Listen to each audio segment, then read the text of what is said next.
Good morning. Chapter number 4 રાસાયણિક બંધન અને આણ્વીય રચનામાં લાસ્ટ લેક્ચરમાં આપણે કોસેલ અને લુઈસનો અભિગમ જોયો હતો અને એમાં જોયું હતું કે કોસેલે ખાસ કરીને આયનિક બંધ પર ભાર મૂક્યો કે ઇલેક્ટ્રોનની એક પરમાણુ ઇલેક્ટ્રોન ગુમાવે છે અને એક પરમાણુ ઇલેક્ટ્રોન મેળવે છે અને એમની વચ્ચે આયનિક બંધ બને છે.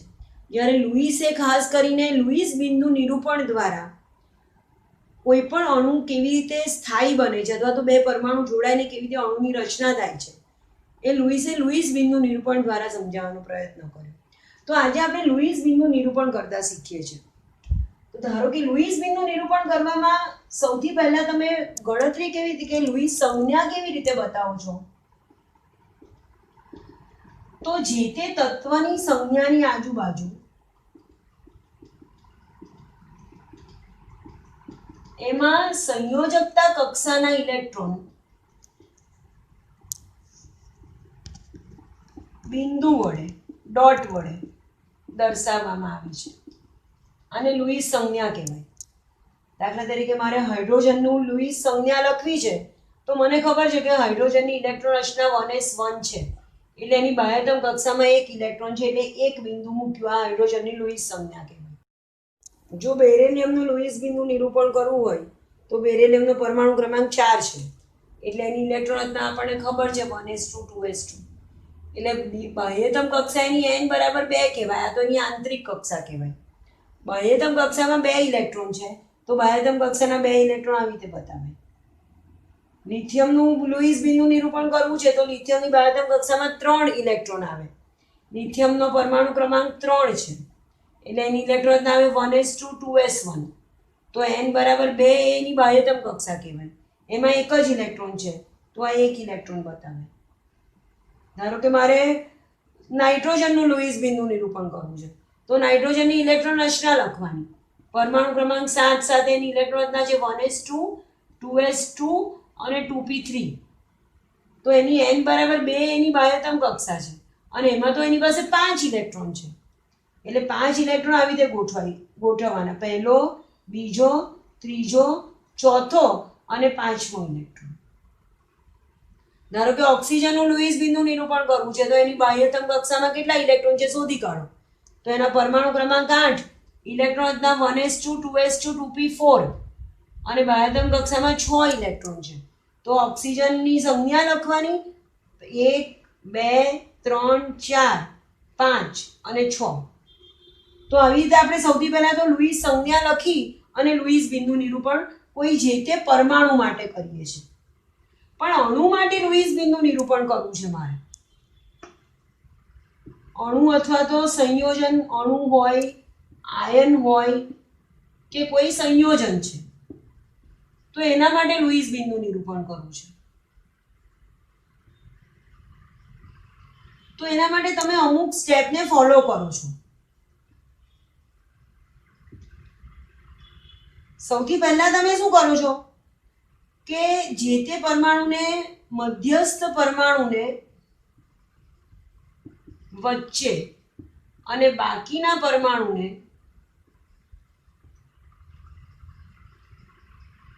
મધ્યસ્થ પરમાણુની આજુબાજુ ગોઠવી દો છો. પછીના સ્ટેપમાં એ બધા પરમાણુને મધ્યસ્થ પરમાણુ સાથે એક બંધથી જોડી દો છો અથવા તો બધા પરમાણુને એકબીજા સાથે બધા પરમાણુને એક બંધથી જોડી દો છો. ત્યાર પછીનો એક સ્ટેપમાં તમે બંધન ઇલેક્ટ્રોનની સંખ્યાની ગણતરી કરો છો. બંધન ઇલેક્ટ્રોન એટલે શું? તો જે ઇલેક્ટ્રોન બંધ બનાવવામાં ભાગ લેતા હોય એને બંધન ઇલેક્ટ્રોન કહેવાય. દાખલા તરીકે એક બંધ હોય, એક બંધ બનાવવા 2 ઇલેક્ટ્રોનની જરૂર પડે. 2 બંધ બનાવવા હોય તો 4 ઇલેક્ટ્રોનની, 3 બંધ બનાવવા હોય તો 3 દુ 6 ઇલેક્ટ્રોનની જરૂર પડે. તો બંધન ઇલેક્ટ્રોનની સંખ્યા ગણો છો. પછીના સ્ટેપમાં તમે અબંધકારક ઇલેક્ટ્રોન ની સંખ્યા ગણો છો. અબંધકારક ઇલેક્ટ્રોન એટલે કે જે બંધમાં ભાગ નથી લેતા, બંધ બનાવવામાં ભાગ ના લે, એને અબંધકારક ઇલેક્ટ્રોન કહેવાય. એવા ઇલેક્ટ્રોનની ગણતરી કરો છો. અને જે અબંધકારક ઇલેક્ટ્રોન છે એને તમે મધ્યસ્થ પરમાણુની આજુબાજુ અથવા તો બહારના પરમાણુની આજુબાજુ એવી રીતે ગોઠવો છો કે બધા જ પરમાણુનું અષ્ટક પૂર્ણ થાય. હું લખું છું, સ્ક્રીનશોટ લઈ લેજો તમે. આ નિયમો તમને યાદ રાખવા પડશે. છેલ્લા સ્ટેપમાં જે અબંધકારક ઇલેક્ટ્રોન છે એને પરમાણુની આસપાસ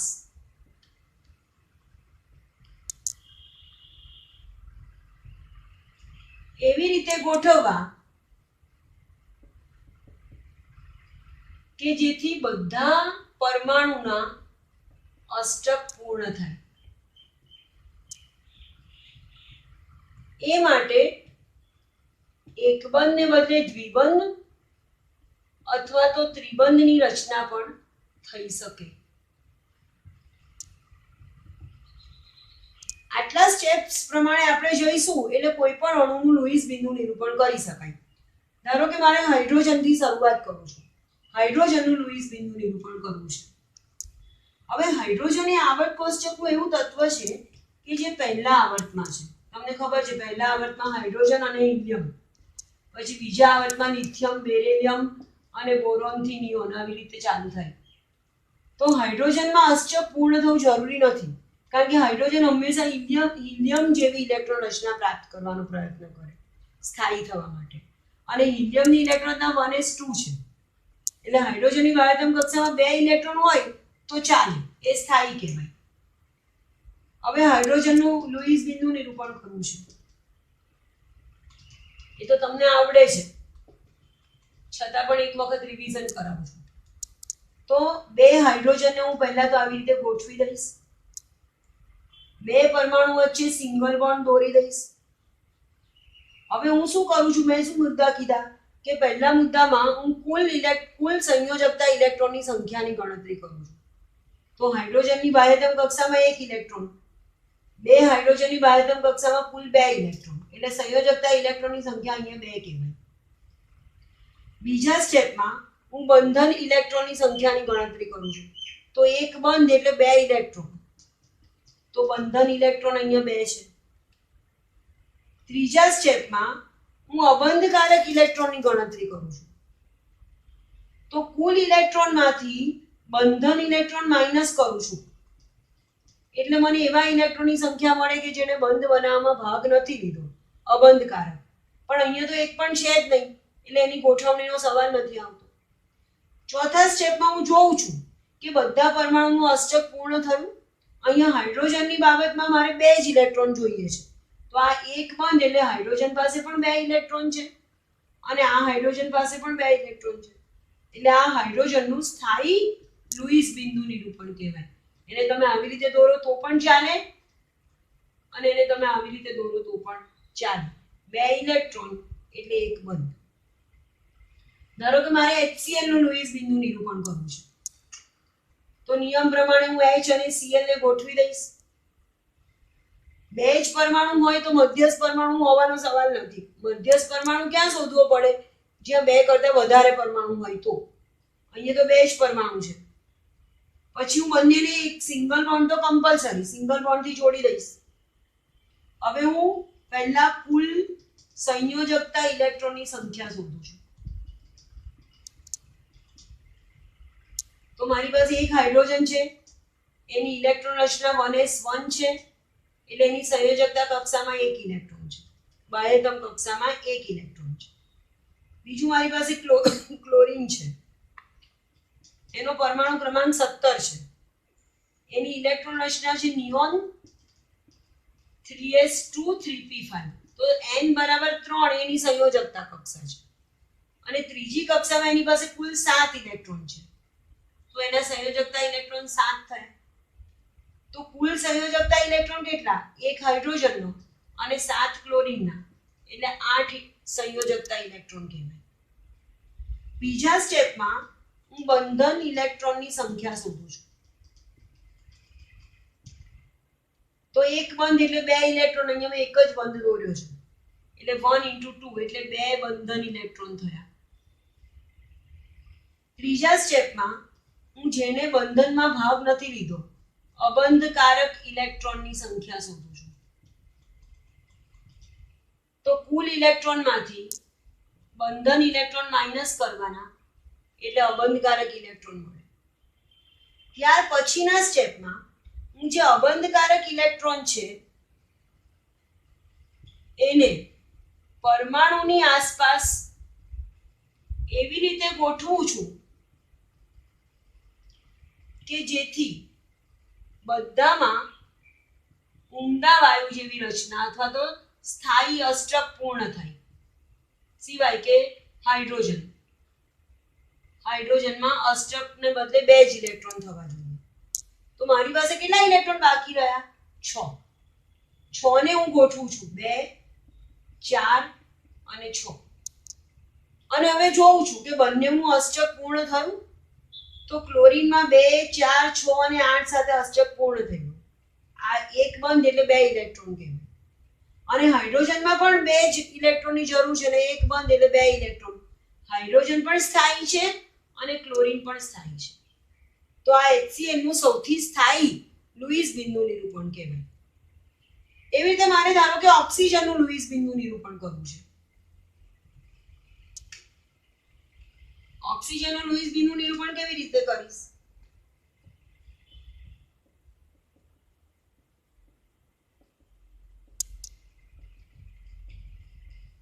તો હું પહેલા તો બે ઓક્સિજન છે એટલે કોઈ મધ્યસ્થ પરમાણુ તો હોય નહીં એટલે બંનેને આવી રીતે ગોઠવી દઈશ. એક સિંગલ બોન્ડ કમ્પલસરી. હવે હું પહેલા સ્ટેપમાં કુલ ઇલેક્ટ્રોનની સંખ્યા શોધું છું. તો કુલ સંયોજકતા ઇલેક્ટ્રોન, ઓક્સિજનનો પરમાણુ ક્રમાંક 8 છે એટલે એની ઇલેક્ટ્રોન રચના થશે 1s2 2s2 2p4. 1s તો એની આંતરિક કક્ષા કહેવાય અને n બરાબર 2 એને સૌથી બહારની સંયોજકતા કક્ષા કહેવાય. એમાં ટોટલ 6 ઇલેક્ટ્રોન છે એટલે એક ઓક્સિજન પાસે સંયોજકતા કક્ષામાં 6 ઇલેક્ટ્રોન છે. તો એવા બે ઓક્સિજન છે એટલે સંયોજકતા કક્ષામાં એની પાસે 12 ઇલેક્ટ્રોન છે. કુલ સંયોજકતા ઇલેક્ટ્રોન એની પાસે 12 છે. બીજા સ્ટેપમાં હું બંધન ઇલેક્ટ્રોનની સંખ્યા શોધીશ. બંધન ઇલેક્ટ્રોન કેટલા છે એની પાસે? તો એક બંધ એટલે બે ઇલેક્ટ્રોન, અહીંયા એક જ બંધ છે એટલે બે ઇલેક્ટ્રોન એના બંધન ઇલેક્ટ્રોન કહેવાય. ત્રીજા સ્ટેપમાં હું અબંધકારક ઇલેક્ટ્રોનની સંખ્યા શોધીશ. લોન પેર ઇલેક્ટ્રોન એવું કહેવાય એને, અબંધકારક ઇલેક્ટ્રોન. તો કુલ ઇલેક્ટ્રોનમાંથી બંધન ઇલેક્ટ્રોન માઇનસ કરીશ એટલે અબંધકારક ઇલેક્ટ્રોન. કુલ મારી પાસે કેટલા ઇલેક્ટ્રોન છે? 12. અને એમાંથી બંધન ઇલેક્ટ્રોન 2 માઇનસ કરું છું તો 10 ઇલેક્ટ્રોન અબંધકારક થયા. હવે હું શું કરું છું કે આ 10 ઇલેક્ટ્રોનને આ બે ઓક્સિજન પર એવી રીતે ગોઠવું છું કે પ્રયત્ન કરું છું કે બંનેનું અષ્ટક પૂર્ણ થાય. તો 2, 4, 6, 8 અને 10 એક મારી પાસે આવું ઓપ્શન છે, આવી રીતે ગોઠવી શકું. પણ જો આવી રીતે ગોઠવું છું તો આ ઓક્સિજનનું તો અષ્ટક પૂર્ણ થાય છે 2, 4, 6 અને 8 સાથે. પણ આ ઓક્સિજન પાસે ખાલી 2, 4 ને 6 જ ઇલેક્ટ્રોન છે. હવે જો 10 ઇલેક્ટ્રોન આવી રીતે ગોઠવવાથી અષ્ટક પૂર્ણ ના થતું હોય તો દ્વિબંધ અથવા તો ત્રિબંધથી અષ્ટક પૂર્ણ કરવાનો પ્રયત્ન કરવાનો. દ્વિબંધ એટલે શું કરવાનું કે આ જે બે ઇલેક્ટ્રોન એટલે એક બંધ, અહીંયાથી બે ઇલેક્ટ્રોન હટાવી દેવાના અને અહીંયા એ બે ઇલેક્ટ્રોન મૂકી દેવાના. હવે જુઓ દ્વિબંધથી અષ્ટક પૂર્ણ થાય છે તો આ ઓક્સિજનના 2, 4, 6 અને 8 અષ્ટક પૂર્ણ થઈ ગયું અને આ ઓક્સિજનના પણ 2, 4, 6 અને 8 અષ્ટક પૂર્ણ થઈ ગયું. એટલે આ ઓક્સિજનની સ્થાયી ઇલેક્ટ્રોન રચના કહેવાય. ધારો કે મારે નાઇટ્રોજનમાં લુઈસ બિંદુ નિરૂપણ કરવું છે.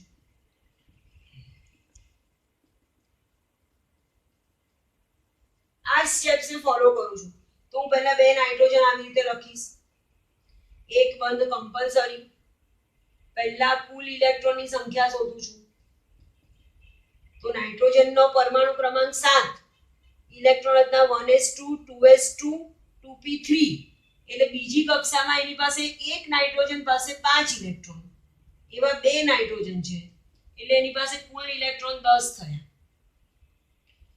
બીજા સ્ટેપમાં હું બંધન ઇલેક્ટ્રોન શોધું છું. એક બંધ એટલે 2 ઇલેક્ટ્રોન.